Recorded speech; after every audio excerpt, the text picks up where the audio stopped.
Microphones are live.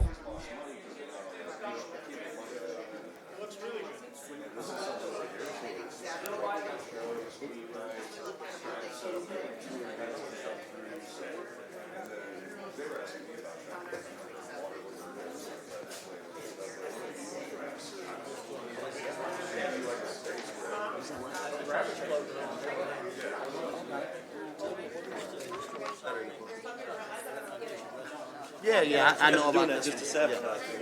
Let me say, yeah, early too.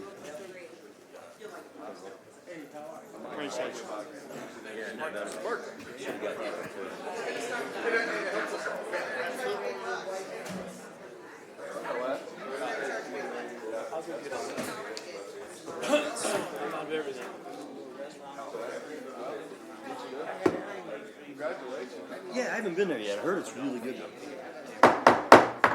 Having the appointed time of 5:30, I'd like to call the Tuesday, May 26, 2026 Committee of the Whole to order, please. Would you please stand for the Pledge of Allegiance? I pledge allegiance To the flag of the United States of America and to the republic for which it stands, one nation, under God, indivisible, with liberty and justice for all.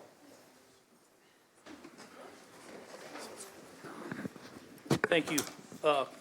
Madam Clerk, would you please take roll? Yes. Alderman Cox. Here? Alderman Gregory. Here. Alderman Williams. Here. Alderman Rockford. Here? Alderwoman Purchase. Here. Alderwoman Notriano. She is 30 minutes away. Okay. Alderman Carlson. Here. Alderwoman Conley. Present. Alderman Donilon. Here. Alderman Hanauer. Here? Chairman, a quorum is present. Thank you. I'd accept a motion for approval of May 12, 2026 Committee minutes. Move. Second. All in favor? Aye. Any presentations? Not that I know of. No treasurer's report tonight. No ordinances tabled. No. So we'll move to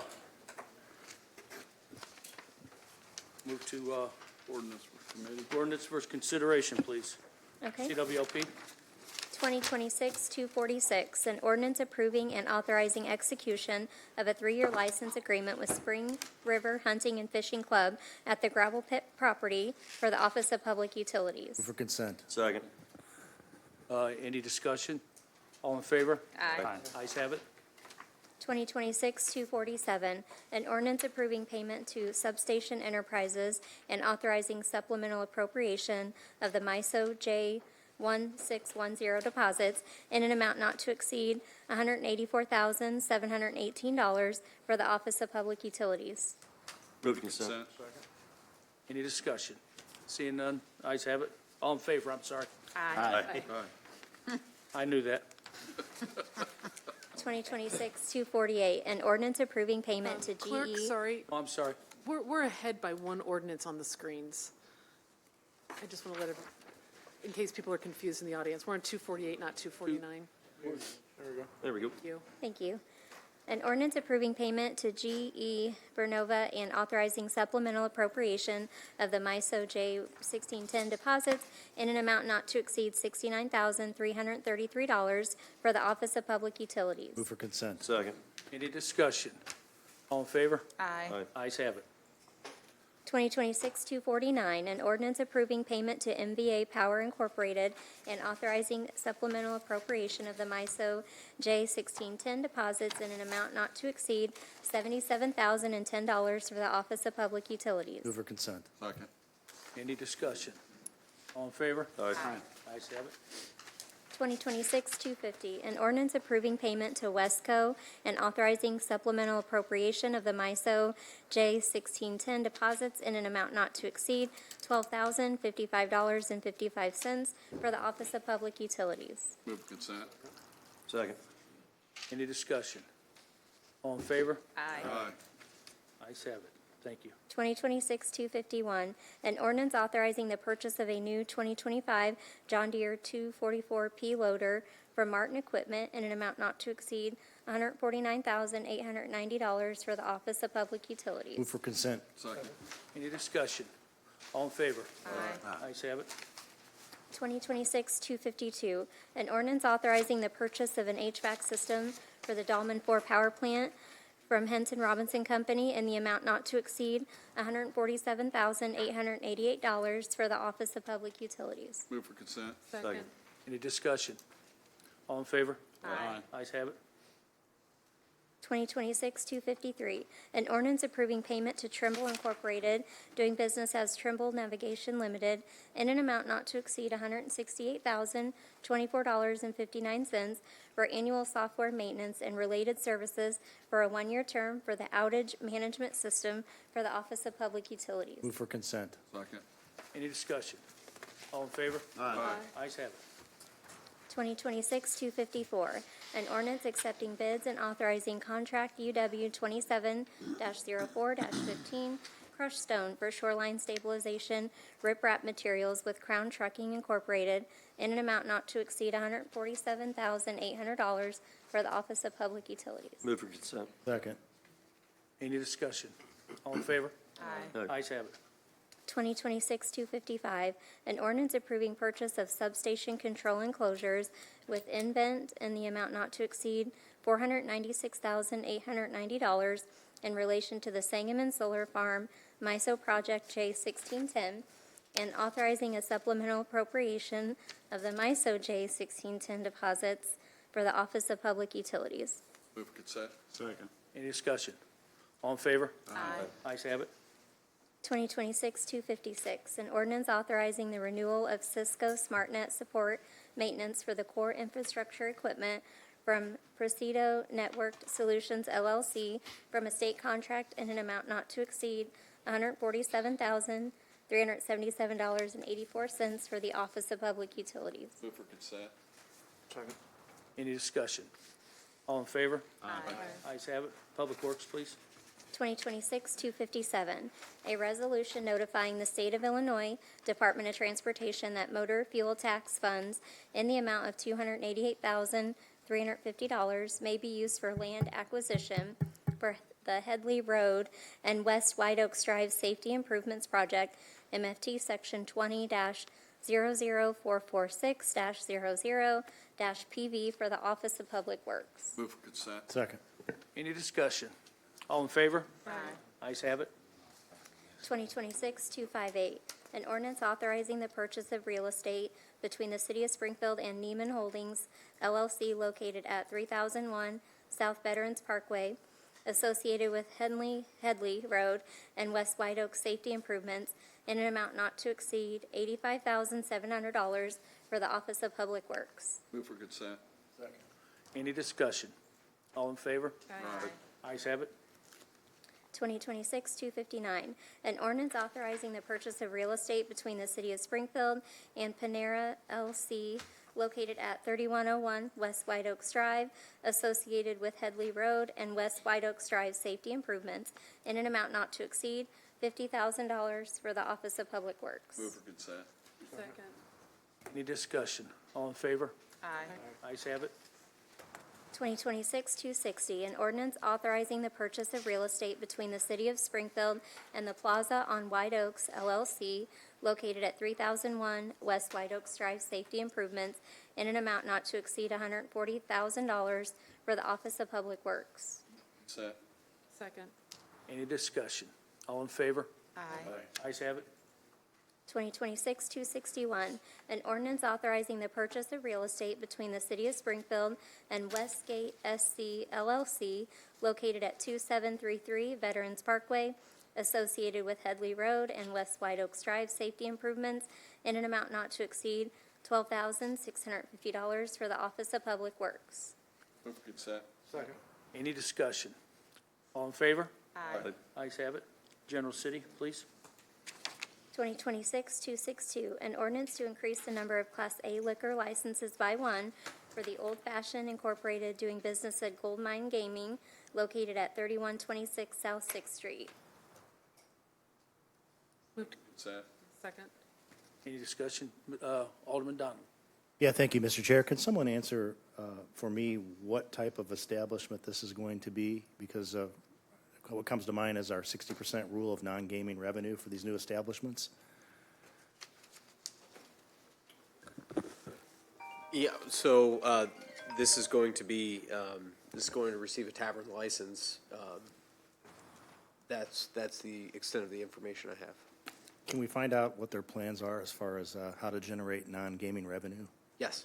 Do we want to move it to debate? I'd like to put it on debate. Okay. Thank you. Second that. Motion for debate, we got a second? Got a second? All in Second. favor? Aye. Aye. Aye. Give you at least three. Ayes have it. So that made a motion for debate. Okay. Thank you. 2026-263, an ordinance approving the appointment of Anthony Mears to the Board of Managers of Oak Ridge Cemetery. Move for debate. Second. And he's here. Yeah. Tony, would you like to speak at all?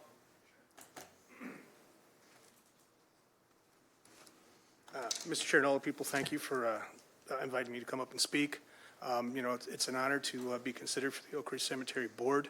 I know that this is the second most visited cemetery in the country, and management of it is crucial.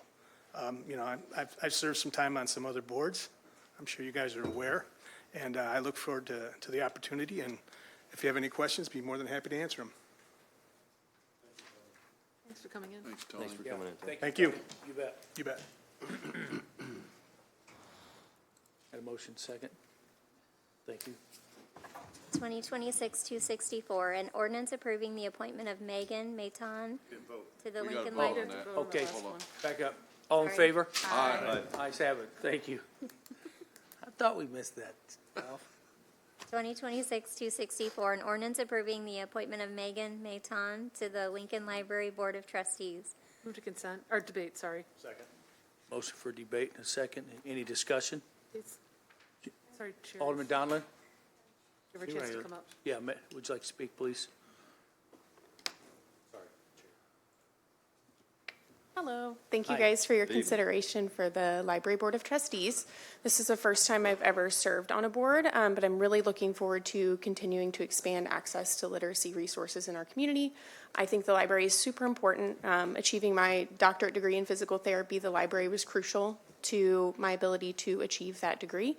I think literacy is important in our community, and even just having access to internet and resources for those in our community who don't have that at home is also really important. So I'm looking forward to serving on this board if approved, and I thank you for your consideration. Thank you. Any questions? Chair. Yeah.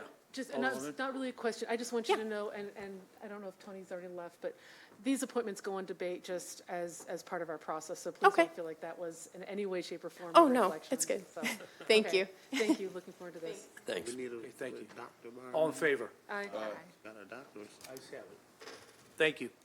2026-265, an ordinance authorizing the renewal, extension, and execution of a one-year agreement and payment under contract number NB 26-70C to Litmos US LP, providing employee training for leadership, personal development, and compliance in an amount of $28,458 from June 30th, 2026 through June 29th, 2027 for the Office of Human Resources. Move for consent. Second. Any discussion? All in favor? Aye. Madam Clerk, I want to make note that Alderwoman Notriano is present. Okay, thank you, Chair. Excuse me.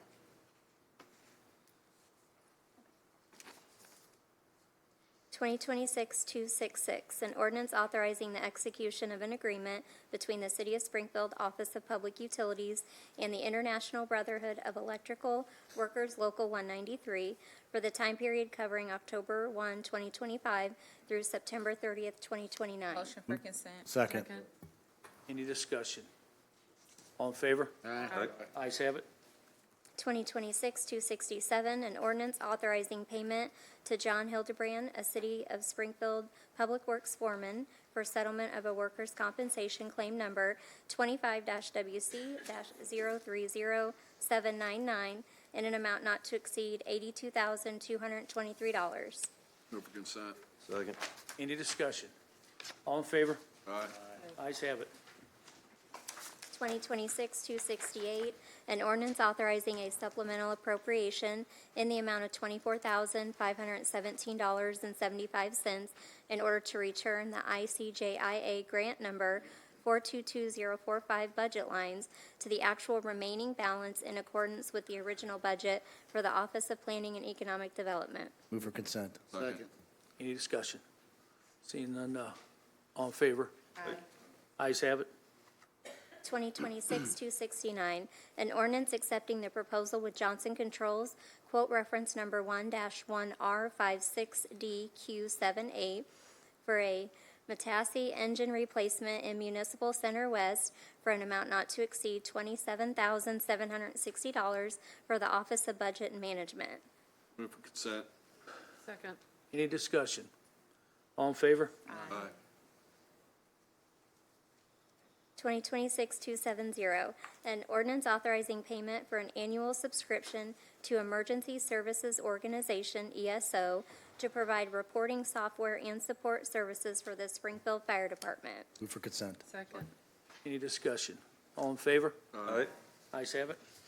2026-271, an ordinance authorizing a contract of quote number 139593 with law enforcement targets, doing business as Action Targets, to construct and upgrade the Springfield Police Academy outdoor target range in an amount not to exceed $165,296 for the Springfield Police Department.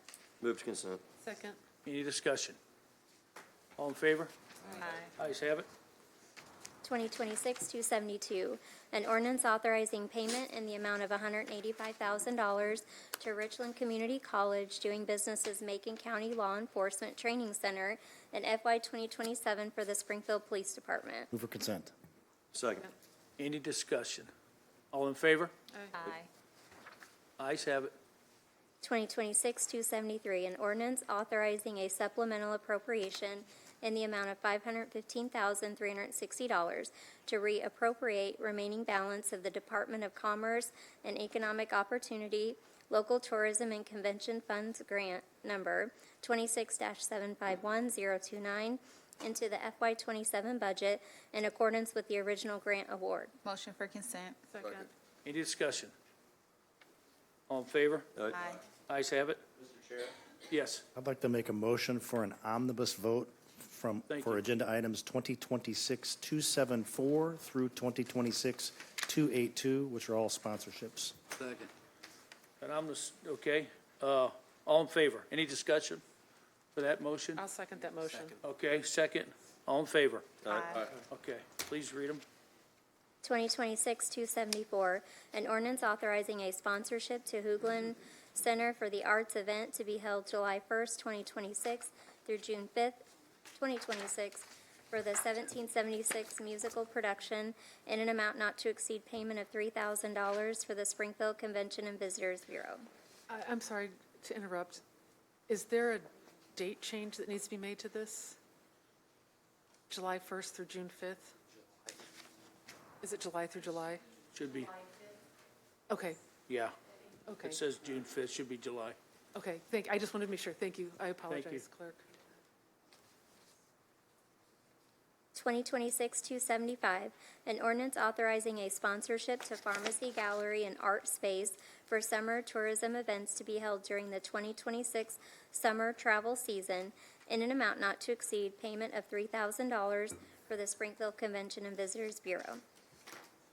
2026-276, an ordinance authorizing a sponsorship to Ansar Shrine Foundation event to be held September 5th, 2026 for the Springfield Oyster and Beer Festival in an amount not to exceed payment of $7,500 for the Springfield Convention and Visitors Bureau.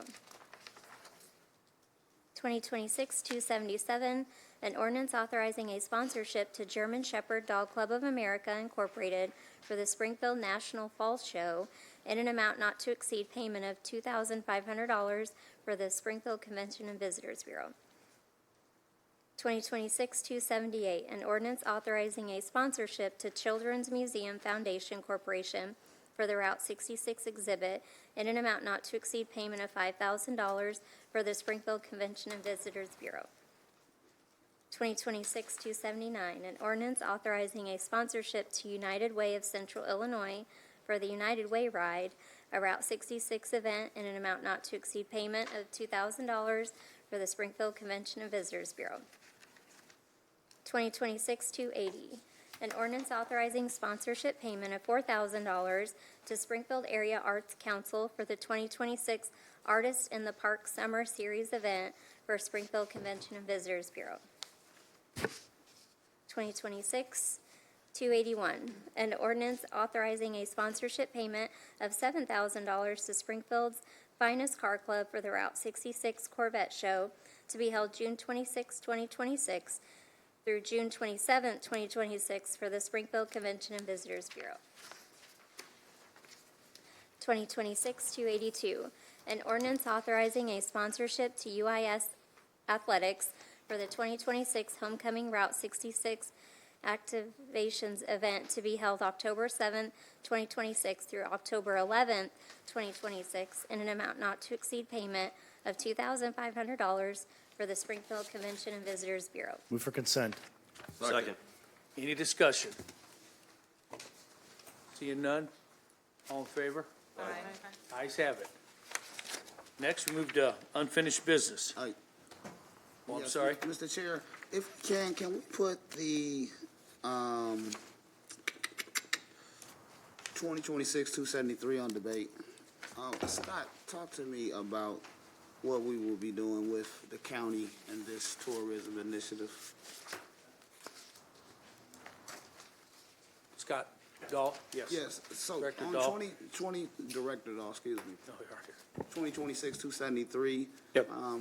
What are we doing with that? I'm looking at the text, and I'm sorry I looked at it late. It just- Sure, it's a reappropriation into the new budget. So what happens is that. I get that portion. I'm talking Okay. about the goal of the partnership with the county, and it says that we'll be doing some, I don't have the details in front of me because it left the screen, but, it sounded like what the plans were to activate the front of it with, Mr. Duncan on there and some of that wayfinding, it says all of that in there. Okay, so this is our LTCB, our local tourism grant. This is our annual grant that we receive from DCEO. Okay. So this is the grant that we received in July, and the state's fiscal year runs to June, but our crosses over our fiscal year, which starts in March. So what happens is the money, it needs to be reappropriated from the state's fiscal year into our new fiscal year. So they're from their FY26 to our FY27. This is the grant that provides relief for staff salaries and other internal expenses. So I think that might be a different grant that we're talking about with the county. I mean, that's not what the text said. So I'll look at it. If we could just put that on debate, and I'll look at my paperwork. Okay, I got a motion for 2026-273 for a debate. Thank you. Just real quick to clarify, real quick. Sure. You've already passed this grant. This is just a reappropriation so that we have budget authority into FY27. This grant, you already passed this grant last year. I'm not saying that. I'm trying to refresh myself on, because I was reading what was on the screen and what its uses for. So I guess what I'm asking is what did we use that funding for? You said salaries and things of that nature. I understand. Advertising, salaries Okay. would be the primary sources of what we use. I'll be happy to email the horseshoe, yourself, alderperson, the alderman, the One budget. second. Let me do this. Ms. Clark, is there any way we can go back on our screens to 2026-273? It's up. It should be up there. So I can pull it up now. Thank you. I'm talking about so the agreement says, between us and the county, to do things like promote visitor attractions and experience throughout the city and county, encourage extended stays, increase economic impact through enhanced tourism, drive traffic to local tourism businesses, events, attraction listings, event information, dining, lodging. I really don't see any salaries in here, but, so I guess my question is, can you just send the council like what we normally spend this money on? Display on the interactive wayfinding wall and related digital platforms, visitor engagement and tourism promotion. So those are the type of things that's in this agreement that I'm interested in. Okay, I'm happy to send the budget for the LTCB, absolutely, if you want to see, because that outlines and itemizes what the expenditures are and what we're reimbursing at this point. So are these I things? think the county, when you talk about the county, when we go through our recertification every year, they ask us who we market to, and we market for the county. The way DCO breaks it up in the Illinois Office of Tourism is that they go by counties, and so we market for the entire county. Absolutely. I'm not disputing that. I'm just saying, I see the ordinance. I know that we did pass this. I'm just more so talking about the things directly in the text of what we would be doing, and just how's that all lining up with some of these things on here. And salaries is just not one of the things I see, and I'm not saying that that's not eligible or not. I'm just saying that Sure. some of these things, can you just point out some of that? Display on wayfinding, interactive wayfinding wall, where's that at? Yeah, I don't think there's any wayfinding in there. Maybe that's just part of the general text. That's what it that says. With the agreement. When I share the budget, you can see the itemized expenditures and you can see what we're spending it on. But salaries I is appreciate definitely you. one of those. I don't want to Absolutely. belabor the point. Yep. Thank you. I appreciate you. Scott. Alderman Williams? Oh, I'm next. Yeah, Sean, are I'm you done. done? I'm done. Yeah. Yes, yes, Okay. yes. Thank you, sir. I needed, Oh, I'm sorry. Are you not Yep. Director I'm not Dahl? direct, yeah, Okay, that's what I was saying. I Okay. gotta get Actually- the- thank you. Yep. Okay, Say my name. Alderman Williams, for the Thank you. fourth time. Thank you, Mr. Chair. I need to see corporate counsel but I'll wait. And, the police chief, please, if he'll come up, appreciate it. I'm asking you guys some questions related to a hotel in my ward. I don't know, Chief, if you remember this, but they were actually, I don't know, evicting maybe, or whatever you call it for hotels, a lady of the night, a prostitute. Wasn't paying her bill, didn't pay her bill, and I came to you and told you that our police officer who responded taught her how to say, oh, I've been here more than 30 days and there's this law, taught her into this law, and then told her she could refuse to leave, and it took them forever to get her out of there. I talked to you about it. You said you would get to the bottom. Do you recall this? Yeah, it's been a couple months, so I don't remember all the Okay. details to it. Okay, if you would relook at those details, because it's the same hotel, and I don't see the owner and the crew here yet, but they were supposed to be here tonight. But corporate counsel, so Chief, when we talked, I think you agreed with me that our police should not be given that kind of legal advice or explaining those kind of laws when people are getting put out the hotel for non-payment. No matter how long they stay, it's not the police's business. In this particular time, the owner from New York was in town, I guess. He was there and he ordered them, get out. You haven't paid, so just get out. Our police officers show up and go into this spill about the law. And that's what I want to hear from corporate counsel about, them giving that kind of legal advice to these citizens getting evicted from a hotel. And it's an extended stay, and they're playing with this law that says, well, once you reach the 30th day, you're in a whole different category now. So the police explained to them, technically, they can't kick you out now. And that's bothering me, because I get the calls that they're stuck with these people like they are, even as we speak. They can't get them out the hotel, and they haven't paid, because now we're going through a process that they did way back with the prostitute on trying to figure out how to get them out, and I believe they have to go through a whole court thing all of a sudden. My problem with this is, Chief, why don't we come, or not come maybe, if they're going to be saying and teaching people how to outsmart the owners of the hotel who just want their payment, or when they don't pay, put them out. Now, if there's a law that protects them, this is what I want to hear from you about. Sure. And I'm happy to address that. First, nobody should be giving legal advice unless they're a trained attorney, and our officers know that. So I just want to be clear that only the attorneys and only my office can give legal advice on behalf of the city of Springfield. Now, in the training that we give our officers, there is a line of demarcation between who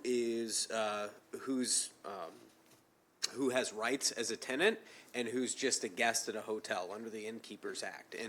and the 30-day mark is what we train our officers, because once an individual has stayed at a particular time, stayed in a particular unit for an extended amount of time, they can gain rights to remain there, and the owner of those extended stay places actually need to go through the eviction process. Now, there was recently a change in the law that allows officers to more readily remove people from their houses, because I think our General Assembly has noted that this puts officers in a really tough position, because they show up at a place and somebody says, oh, I'm allowed to live here, or I've been living here for a month or 2 months, but there's no documentation for it. And then our officer has to decide whether or not he can remove that person from from that unit. And if they're wrong, then you have a wrongful eviction, and it falls back on our officers. So they do go through training on how to address those situations, and the 30-day mark is what we use, and that's the general practice in the state of Illinois.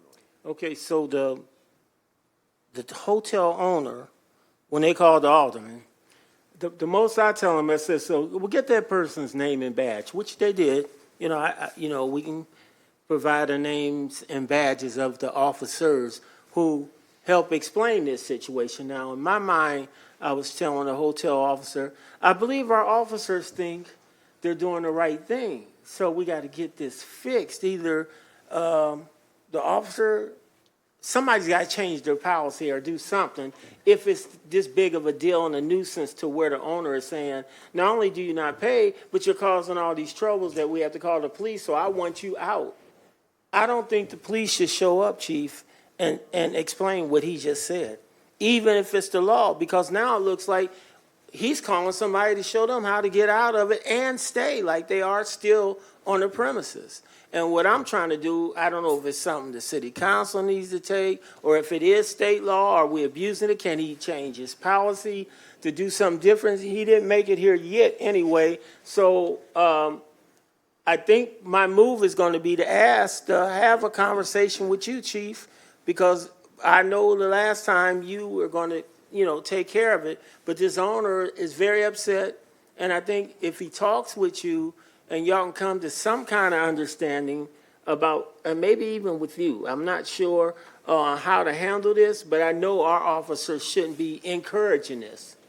And that's what it appears to do. They have our city uniform on, their city badge on, they're doing this, and they're saying these things, and then other bad actors that are hearing this.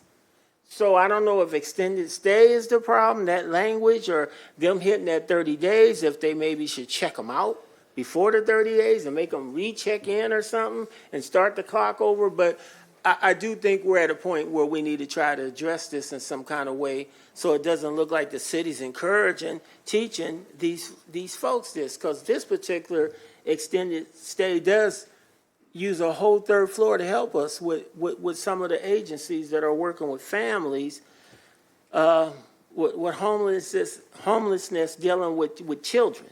So I don't want to destroy that program up there and have him just quick or walk out of that, because we have that whole third floor when they have kids and they're homeless as an option. I don't want to lose that, and at the same time, I don't want our police to be keeping bad actors or bad tenants, whatever we want to call them, guests as hotels, there if the all hotel staff and the hotel owner in this case says you got to go.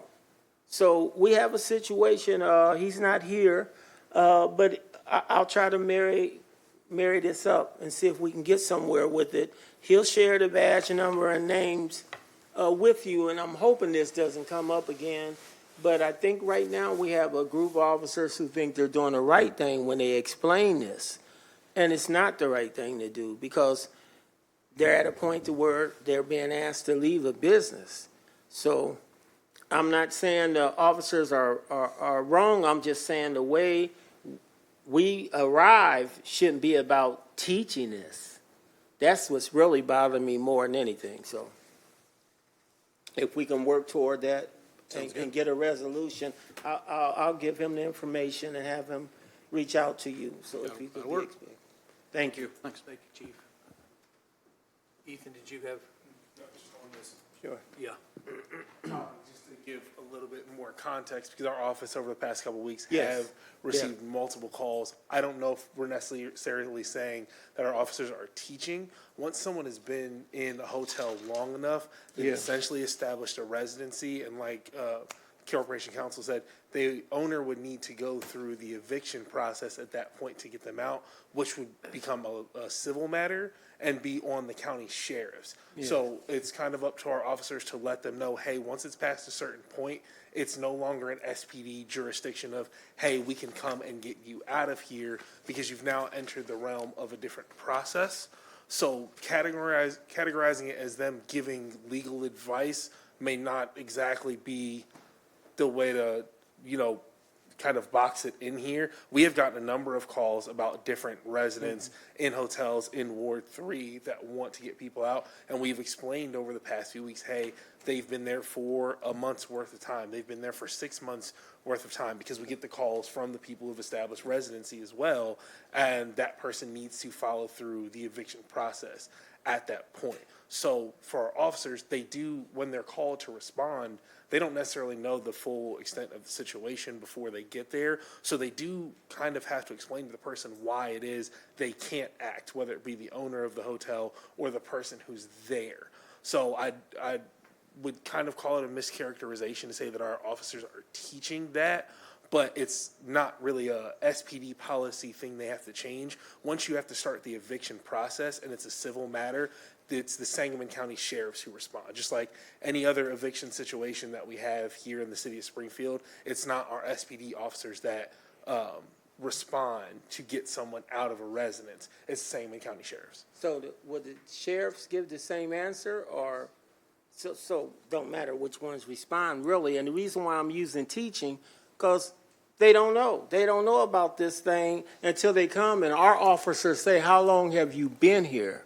And then that person answers, and that triggers this confusion. Alderman, you would be surprised how much different residents and the owners of these hotels know when they call our office, and many times they call us and give us this explanation, and when they don't get the answer that they want to hear, they'll call you guys expecting a different response. But I can tell you, we've gotten a number of calls on this specific subject, and they've all been told the same thing of, you have to go through the eviction process. So here's what's at risk, and I'm talking to my colleagues now.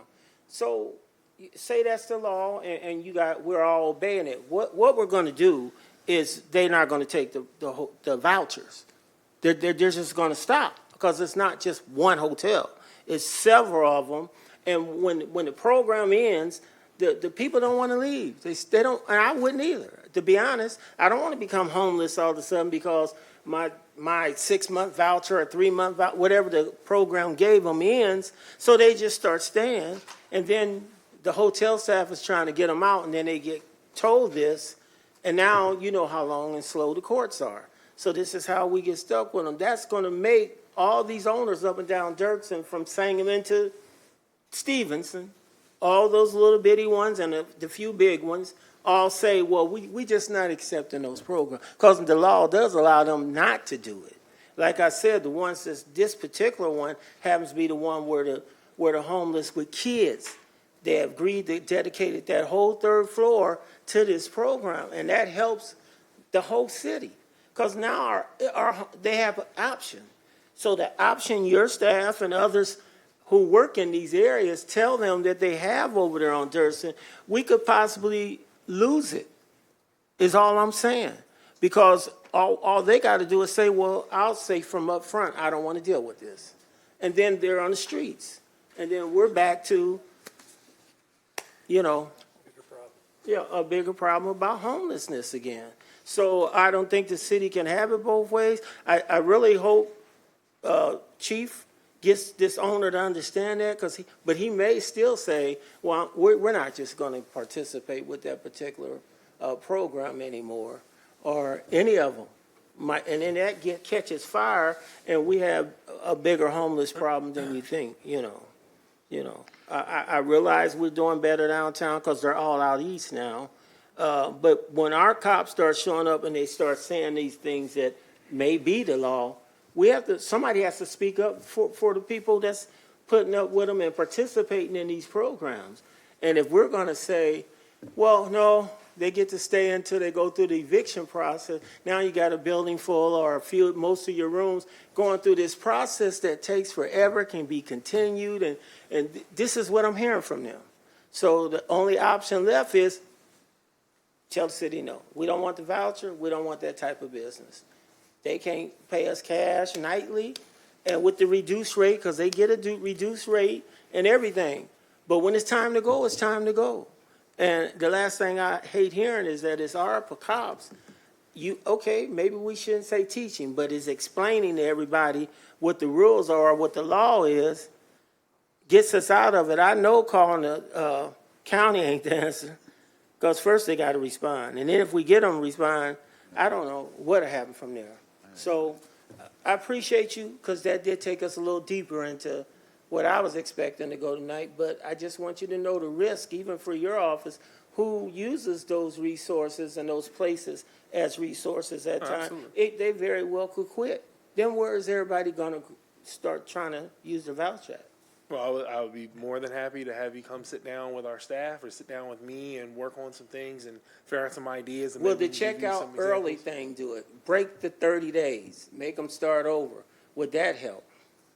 I can't. Somebody's gotta be I can't paying on this these amount of people. information I have tell you definitively yes or no, but it is something that we can definitely look into and see if that's something that could, diffuse these situations. Thank you, appreciate it. Thank you. If I may, and thank you, Ethan. Hold on, before we move on. Sure. Corporation Council, we had a motion on 2026-273 to move it to debate. We had a motion and a second, and I don't think we voted. We have not, we did not vote on that. So I want to go back and vote on that. All in favor? Aye. Okay. Thank you very much. Now, I Alderman, apologize. no problem. So I've been agreeing with my colleague, but not only that, all of those hotels down Dirksen, I mean, they play into our factor of hotel rooms that we need for tourists. So that's a major issue. But I don't think this, Murdoch, from a legal standpoint, should that be I ain't gonna say should it be, but if they design their policy to not allow somebody to take a dwelling over a room or something and then restart that, does that break that from having it? So I would need to look at the recent change in the law. We haven't advised on that. I think that would be advice more geared towards the owner, and I've only looked at the city side. Yeah. I do know that in prior private practice, I've dealt with this representing individuals and looked at it in the past, and I do believe that it doesn't that would help in breaking the tendency that would be created. But I'd want to research that and then work with Ethan on it. And I think that it has, all of our services who have that, I think, Roy, I'm willing to definitely join in with you about that because, we all get emails from different businesses and things about this. So we definitely want to help everyone, but how do I say this? But we got to handle business, and people who are we putting in these hotels and things. I deal with it at Mansion View, is right across the government. Hey, you're gonna be here. You're gonna do your thing and improve, and not be no headache. So we get it. Things happen in life and stuff, but we at the same time from a services standpoint.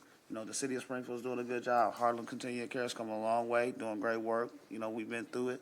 And we just don't want, everybody getting these stuff and then going to make us look bad from the city side. So, we talk to, people who's come up here who we've tried to help and stuff, and we keep it frank with them. And, we just keep it frank with everybody. Like, let's handle business when we get in these things. And, this shouldn't be a hard tweak to some policies to make sure that we don't get in these situations because we don't want to lose the help that we do have. Thank you. Appreciate Absolutely. Any more unfinished business? New business? No new business. Citizens who signed up to speak. Oh, I'm sorry. Fire chief. No problem. Okay, buddy. Thank you. Good evening. I just wanted to remind everyone and invite you all this Saturday to Station 2 for our open house. It's from 9 to noon.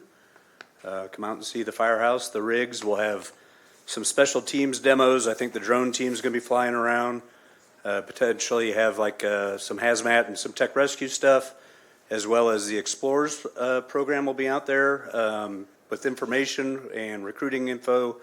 If you have like high school age children that might be interested, bring them out and speak to Brad Miller, who's our director for the Explorers. He's excellent. That group is fantastic and a great opportunity to kind of learn a little bit about the fire service and get started before you're actually eligible to join the department. So hopefully see everybody Saturday, 9 to noon, 2810 Stevenson. Go ahead, Alderman Gregory. Thank you. And since you're up here, I want to, I've had a lot of calls, not a lot, but about 3 or 4 calls from different people who are excited about taking the fire test and stuff. So I think the media, buzz around it is letting people know, that those opportunities is there and stuff. And, it's crazy because 2 different versions, right, have called me on this. And, one of the questions I asked, which I forwarded on to you, was, just about different study guides and things to help young people, especially 18, 19-year-old young people who want to get into it. They were, sort of nervous and sort of looking to go to some things. And I know you gave me some of those services, and I think if, all that we could give to those young people to study for those things will be good, as I know you do. But Well, I encourage anybody, especially in that age group, to come to these open houses. And the biggest tool we can use is just speaking with them and learning from the current firefighters, the men and women of the Springfield Fire Department. The houses are always open. I mean, stop by and just talk to us. It's so easy to kind of mentor them that way. And just kind of, here's some resources, here's some people, here's some websites, books, all that is out there. And especially when it comes to the testing, there's a lot of websites that it's a general knowledge test. So just getting your mind into that repetition of, reading comprehension, so many math problems in so many minutes. Some people that just haven't taken tests like that before or haven't taken them in a while, it's good to kind of practice. And they always worry about if the information is right or if I'm taking it, and it's going to be different. I'll study for something else. So, anything that we know is factual and things like that for them would be good. But there is some excitement about it. I know, we've been here before previously, and, we seen our first black female, and there was a guy, David Alexander. He was there, eager. He had just, got shut down from the, lineman and was bummed out, and he came in, and now he's a firefighter. So I think we ended up with 358 people that signed up for the testing. I didn't see the exact number that actually took the test, but the 358's up from previous years where we were just a tad over 300, I believe. And what's your comfy number? With my what? What's the number you want to be at, comfy? On the department? No, on the recruiting testing. Oh, as many as possible. I mean, the more the better. 25 years ago, there were over 1,000 of us that tested. And it's down to, 300 and some. PD's seeing the exact same thing. You might have seen the article in the paper. The numbers are just down across the board for any public service. Military, police, fire especially, we kind of pull from the same pool of people. And it's just not a popular thing to get into anymore. So we're kind of fighting to do things. I know there's some legislation to potentially hire at 18 instead of 21. There's some other things we're working on to maybe bridge that gap because the Explorer program does only go till 18. So we're trying to find a way to not lose these people that maybe they enlist in the military because at 18 they can't become a firefighter or whatever. So we're always kind of looking a way to kind of fill that gap. Okay, I appreciate you. Thank you. Any more questions for Chief? Thank you. Thanks. Any more new business? Okay. Ready? Citizens sign up to speak. All right. Ken Pasha. Well, you might be.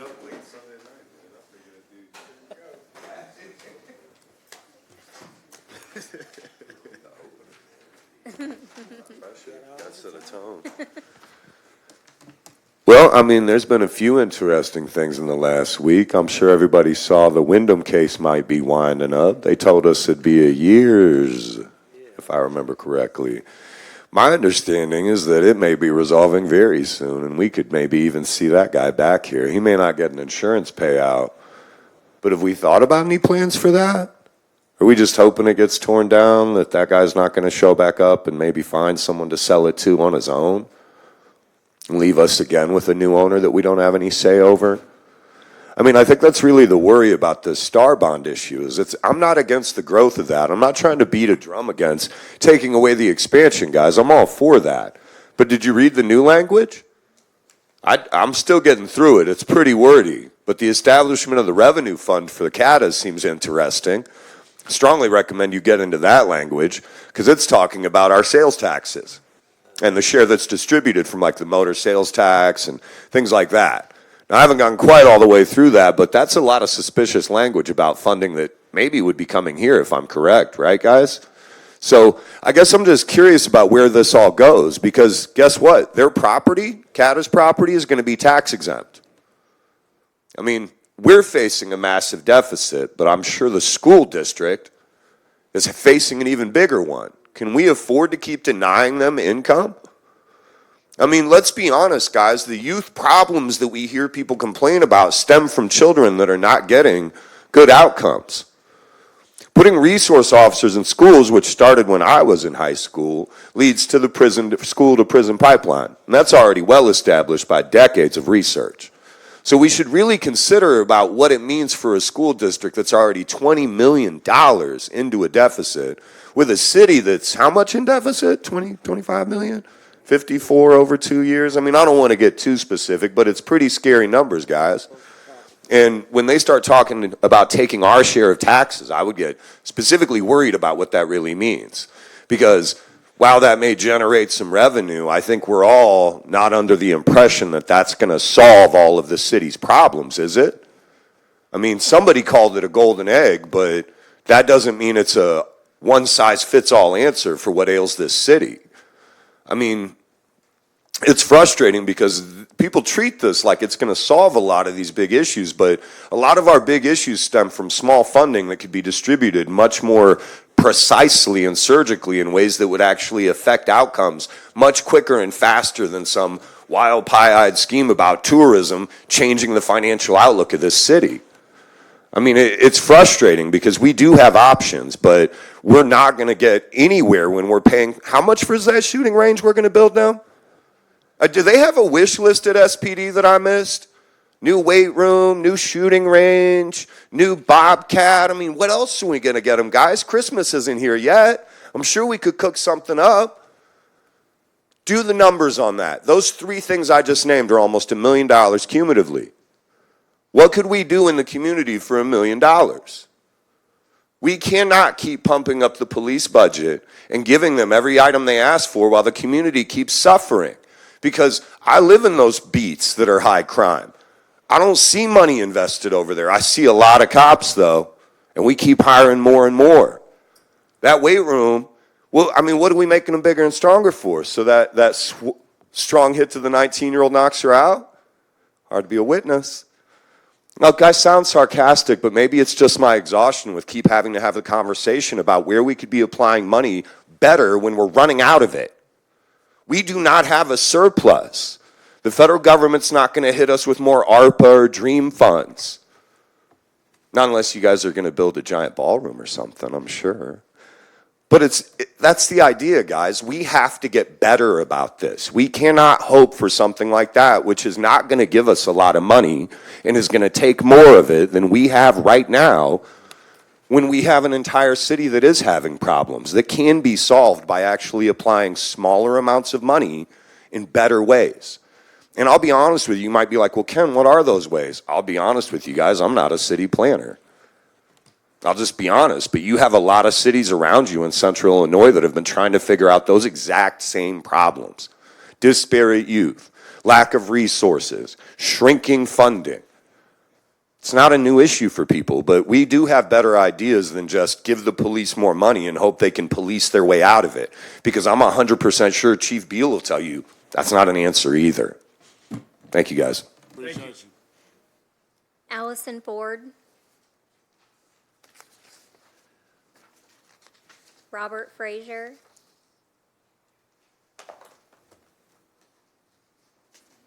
That's it. Mr. Frazier gone? Mr. Frazier's gone now. That's it. Corporation Counsel, any need for executive session? There's no need. Motion to adjourn. Motion for adjourn, second? Yep. All in favor? Aye. Order in court. Counsel?